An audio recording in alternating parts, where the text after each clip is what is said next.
নিজের না ওর মোটামুটি 1 কোটি টাকার মতো আর কি উনাদের ছিল, আর বাকিগুলা কিছু লোন টোন উঠে করছে আর কি। এরকম করছে মোটামুটি, মানে আর কি মনে করেন একটু ভালো অবস্থানে করতে চাইলে। আপনার চাস্তো ভাই তো যে কোনো টাইম ভিজিট ভিসাতে আপনি নিয়ে যেতে পারে।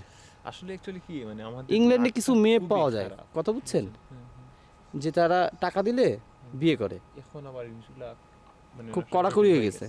আগে কিন্তু আগে এখনো চলে, একবারে চলে মানে এখনো আছে, তবে অনেকটা কড়াকড়ি আর কি। আর আপনি চাইলে আমি আলাপ করতে পারি, না ভাই, আপনি যদি রাজি হন যে ফ্ল্যাট কিনে দেবেন, না তাহলে সে বিয়ে করবে। দেশে আছি শান্তি। আমারও বলছি, আমি বলছি যে আমার ফায়দা কাম নেই, ভালো আছি করিয়া। আর সে আমার সম্পর্কে ভাগ নিয়ে, এই জন্য আমি বিয়ের অফারও দিতে পারিনি ড্যাডি।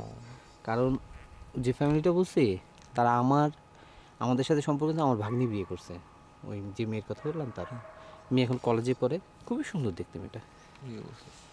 আপনি যদি রাজি হন তো আমি জামাইরে বলতে পারি, সে খুব আগ্রহ। তো আপনার বলবো যে সে বাংলাদেশের টাকায় 1.5 লাখ টাকা ইনকাম করে, যদি তুমি রাজি থাকো তো ছেলে ইংল্যান্ডে কোরিয়া আসো, কোরিয়ায় বিয়ে হবে, সে টাকা পাঠাবে, তুমি বাড়ি কিনবা। মানে কোরিয়া থেকে দেশ ওকে টাকা দিব, তাই তো? লন্ডন আপনি যাই বিয়ে করবেন, লন্ডন যায় টাকা, টাকা না বাড়ি তো কিনে দিতে হবে আপনাকে এখানে নগদ ওর নামে, তারপরে আপনাকে নিয়ে যাবে। বিয়ে না করলে তো কাগজপত্র না হলে তো সে নিতে পারবে না আপনাকে, ঠিক আছে? কঠিন তো শর্তটা, মানে আমার এক বিন্দু ইচ্ছা নাই আমি সে আগে বিয়ে করবে আপনারে, ঠিক আছে?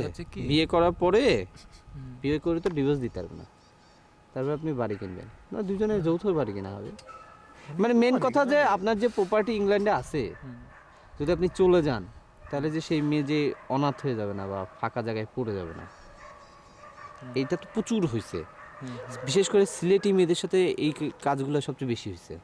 সেটা হচ্ছে যে দেখা গেছে যে বিয়ে করছে দেশে এসে, বাট কইছে যে ছেলে খুব ভালো বিয়ে করছে, মেয়েটা চায় তার সাথে সংসার করতে, কিন্তু দেখা গেছে যে সেই ছেলে যাওয়ার পরে মন মতো হচ্ছে না, যে কোনো ভাবে না মন মতো না, মন মতো কি মনে করেন গেছে যাইয়া পরে দেখা যায় মানে যে বিয়ে করছে, সে বিয়ে করার পরে কাগজ যখন হয়ে গেছে বলে দেখো আমার বিয়ে আছে, তোমার সাথে সংসার করতে পারবো না, তুমি যত টাকা লাগে বলো আমি তোমায় দিয়ে দিচ্ছি।